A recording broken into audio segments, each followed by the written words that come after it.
Hydrocarbons. GOC के बाद JEE mains के अंदर ऑर्गेनिक में सबसे ज़्यादा क्वेश्चंस इसी चैप्टर से आते हैं और इसीलिए आज की वीडियो में we will be solving some questions from this chapter जो कि मैंने 2024 के अप्रैल अटेम्प्ट से उठाए हैं, जिससे तुम्हारी इस चैप्टर के लिए प्रॉब्लम सॉल्विंग अप्रोच बिल्ड हो सके।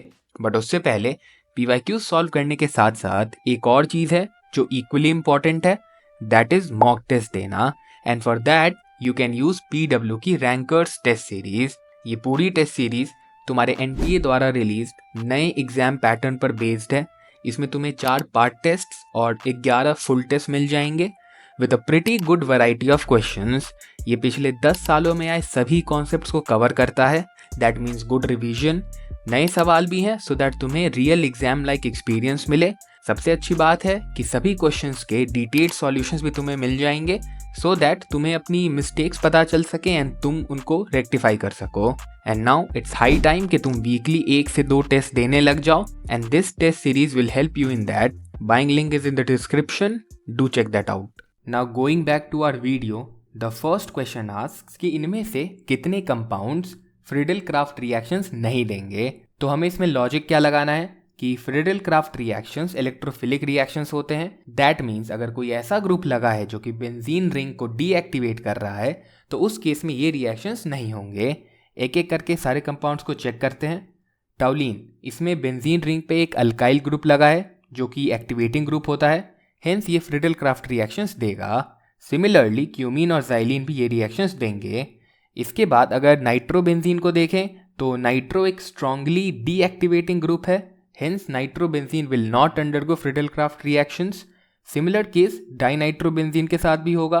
इसके बाद एनिलीन को देखें तो इसका NH3 AlCl3 के साथ रिएक्ट करके एक कॉम्प्लेक्स बना लेता है विच डीएक्टिवेट्स द रिंग एंड हेंस एनिलीन्स भी फ्रीडल क्राफ्ट रिएक्शंस नहीं देते हैं। क्लोरोबेंजीन की बात करें तो हाँ, इसमें एक डीएक्टिवेटिंग ग्रुप क्लोरीन लगा हुआ है बट काफ़ी वीक, हेंस ये फ्रीडल क्राफ्ट रिएक्शंस देगा। तो टोटल ऐसे 4 कंपाउंड्स थे जो फ्रीडल क्राफ्ट रिएक्शंस नहीं देंगे। नेक्स्ट क्वेश्चन पे चले तो इसमें हमें एक अल्कीन दिया हुआ है और हमें बताना है कि इन दोनों रिएक्शंस के प्रोडक्ट क्या होंगे। ध्यान से देखो तो पहला वाला रिएक्शन एसिड कैटेलाइज्ड हाइड्रेशन है, that follows Markovnikov's rule, hence H आएगा मोर हिंडर्ड कार्बन पे और OH जाएगा लेस हिंडर्ड कार्बन पे। वहीं दूसरा वाला रिएक्शन है hydroboration oxidation, that follows anti Markovnikov's rule, hence H आएगा लेस हिंडर्ड कार्बन पे और OH जाएगा मोर हिंडर्ड कार्बन पे। And the correct answer will be option D. Moving on to the next question, इसमें हमें एक alkyne दिया हुआ है। फर्स्ट स्टेप में रिएजेंट है sodium liquid ammonia, that means Birch reduction, जो कि एक कंट्रोल्ड रिडक्शन होता है और अल्काइन को अल्कीन तक रिड्यूस कर देता है।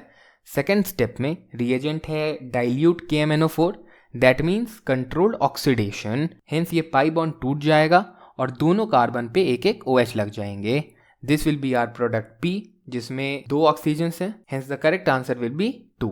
Moving on to the next question, इसमें हमारे पास है एक बेंजीन और फर्स्ट स्टेप में रिएजेंट है anhydride in the presence of AlCl3, that means Friedel Crafts acylation. Simply हम इस एनहाइड्राइड को यहाँ से तोड़ेंगे और इसको C डबल बॉन्ड O की तरफ से बेंजीन पर जाकर लगा देंगे and we will get something like this. यहाँ पे मैंने एसिडिक वर्कशॉप अज्यूम कर लिया है, this gives us the compound A। अब नेक्स्ट स्टेप में रिएजेंट है ZnHgHCl, that means Clemmensen reduction, जो कि इस C डबल बॉन्ड O को रिड्यूस कर देगा and we will get something like this. ये हमारा B हो गया। अब इसमें अगर हम H+ आयन डाल दें तो वो इस OH को प्रोटोनेट करके OH2+ बना देगा, जो एक अच्छा लिविंग ग्रुप होने के कारण इजीली निकल जाएगा to give an electrophile and ये फाइनली बेंजीन से जुड़ जाएगा और फाइनल प्रोडक्ट कुछ ऐसा दिखेगा, सेम जैसा क्वेश्चन में है। हेंस हमने अपना काम सही से किया है and the correct answer will be option C। Next question में हमें एक साइक्लिक अल्कीन दिया हुआ है एंड रिएजेंट है एसिडिक KMnO4, ऊपर से हीट भी, that is a strong oxidising agent, hence इस डबल बॉन्ड को यहाँ से तोड़ देंगे और दोनों तरफ एक एक ऑक्सीजन लगा देंगे। अब सिंस यहाँ अल्डिहाइड बन रहा है तो उसको हम फर्दर एसिड में कन्वर्ट कर देंगे to get our product. If you don't know, इसे कहते हैं adipic acid, that is option C। अगले क्वेश्चन को देखें तो इसमें पहला स्टेटमेंट है कि बेंजीन के नाइट्रेशन में ये स्टेप इन्वॉल्व होता है, दैट इज ट्रू एक्चुअली में होता क्या है कि HNO3 H2SO4 के साथ रिएक्ट करके NO2 इलेक्ट्रोफाइल जनरेट करता है जो कि आगे रिएक्शन में पार्ट लेता है। द सेकेंड स्टेटमेंट सेज कि इस रिएक्शन को लुईस बेस प्रमोट करता है जो कि क्लियरली गलत है, बिकॉज अभी हमने देखा कि यहाँ पे H2SO4 यूज हुआ था जो कि एसिड है ना कि base. Hence the correct answer will be option A. Moving on to the next question, इसमें हमारा रिएजेंट है alcoholic KOH plus heat, that means elimination reaction. यहाँ से ब्रोमीन निकल जाएगा। हाइड्रोजन निकालने के लिए हमारे पास 2 स्पॉट्स हैं। कैसे डिसाइड करेंगे? स्टेबिलिटी। इस स्पॉट से अगर हाइड्रोजन निकालेंगे तो जो डबल बॉन्ड बनेगा वो रिंग के साथ कॉन्जुगेशन में आ जाएगा, that makes the product very stable and hence the correct answer will be option B. Next question में हमें रिएजेंट्स बताने हैं। फर्स्ट स्टेप को ध्यान से देखें तो डबल बॉन्ड टूटा है और दोनों तरफ एक एक ऑक्सीजन लग गए हैं।